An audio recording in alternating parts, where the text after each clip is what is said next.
think I told the story, but anyway, this is pretty meduyik, this guy, this Rabbi Yitzchak Kelman, a fascinating figure.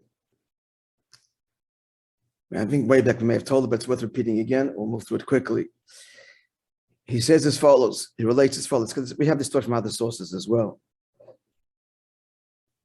In the town of Zuravich, in the Moilav region in Russia, there was a young fellow, an Ilim Mefussim, a genius, that at a very early age, all of Shas and Poskim and the codifiers were fluent on his tongue. At any rate, somehow he got involved, the Maskilim, at this time of the Alter Rebbe, and the Enlightenment had already, it started with the time of the Baal Shem Tov already, but the Enlightenment had already spread its, I'm not going to call it wings, what's the opposite of the negative term for wings? There's a term for it. Yeah. And he got, I guess, texts and books and started to read, and he convinced, became a modern heretic. And his father was a simple Jew, Yireh Shamayim, and seeing what's happening to his son, tries to rebuke him, but they all fall on deaf ears. Once, this is going on now for considerable time, he comes to his father in the middle of the night. When I say this part, you may remember, he says to his father, "Father, I came to the conclusion as follows, that Russia is the most foolish of all countries. In Russia itself, Moilov, it's funny. The biggest fools live in Moilov. In Moilov, in Zuravich live the biggest fools. And in Zuravich, the biggest fools live in this house. And in this house, the biggest fool is you." Leaves and went straight to Berlin. And never came back home. He was paid by the Maskilim, the Enlightenment paid for him to go to Berlin. They learned in the various universities, and of course excelled. The guy was a genius off the charts. After 5 years, he wrote 2 books. One of them was on medicine and the causes of diseases and how to avoid and the healing. And the second one was in mathematics and in engineering. The young author showed this to the great professors, both in Germany and in Paris, in France. All were in great amazement over these incredible works. And then he decided, at this point already, he felt accomplished, and he's going back to his father's house. Surely his father will be proud of his accomplishments. Around that time, the Alter Rebbe had come back from Peterburg after Yitzhak Kislev, and the Alter Rebbe's fame had become renowned. The famous stories there that Alter Rebbe solved the problem with the sundial, you know the story, and and his genius in mathematics, engineering, and science. So he decided that he wants to go to the Alter Rebbe and hear his opinion on his 2 works. So he came to the Alter Rebbe, enters the Beis Medrash.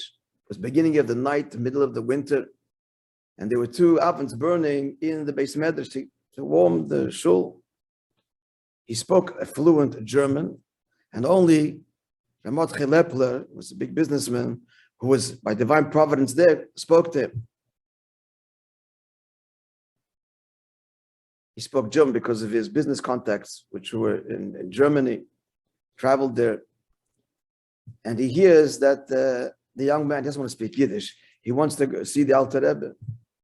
So he conveys the request. Alter Rebbe says, "Yeah, come in." He comes into the Alter Rebbe and he gives him shows him his 2 works. "Rabbi, what's your opinion?" The Alter Rebbe takes the first book, which was mathematics and engineering, 1 page after the other. On page 5, he stops, writes something, marks something on one of the lines, and the rest of the pages he moved through quickly. like Rabbi used to do. Actually, Rabbi used to do it like this. I saw myself. Just got to turn the papers like this. Then he gives it to him and shows him the mistake on page 5. And therefore, everything that follows there is built on an error. He became shocked. He gives the Alter Rebbe now the second book on medicine. The Alter Rebbe looks at it. And he asks him, tell me, he says, which limb in the body, if it's cut, if it's severed,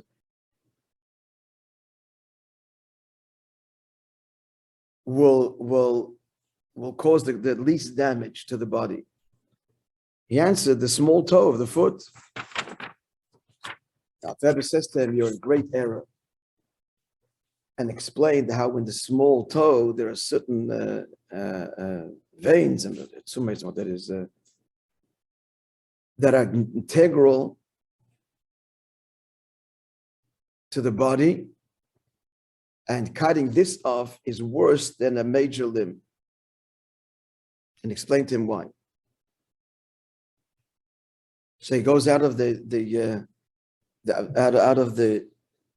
Beis Medrash, he's walking back and forth, and he's caught up in his eye. And he's completely bewildered. Ramat Chalefa says to him, what happened?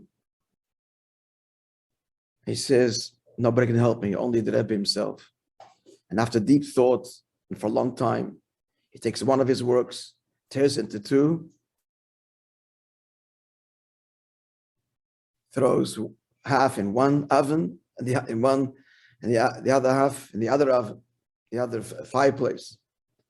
After another hour of thought, likewise, tears up the book on the second book, first on medicine, the second book on mathematics, and they're consumed in the fire. Meanwhile, the Alter Rebbe called him. Different versions of the story, but I'm reading this one. And he says to him that if he wants, he'll learn with him. So he was happy, and the Alter Rebbe learned with him for an entire year. The Mitler Rebbe wanted to know what they're learning. Alter Rebbe said,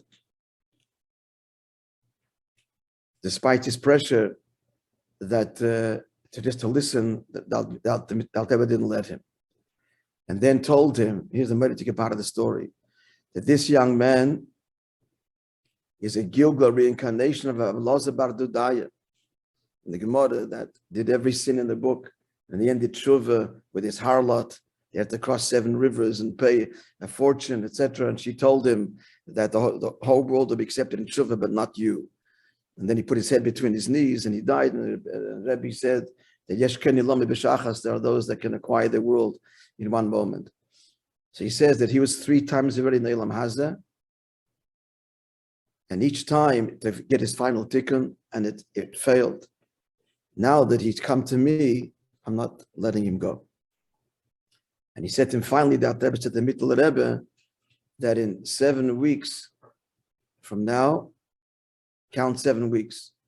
7 weeks after that conversation, he left the world.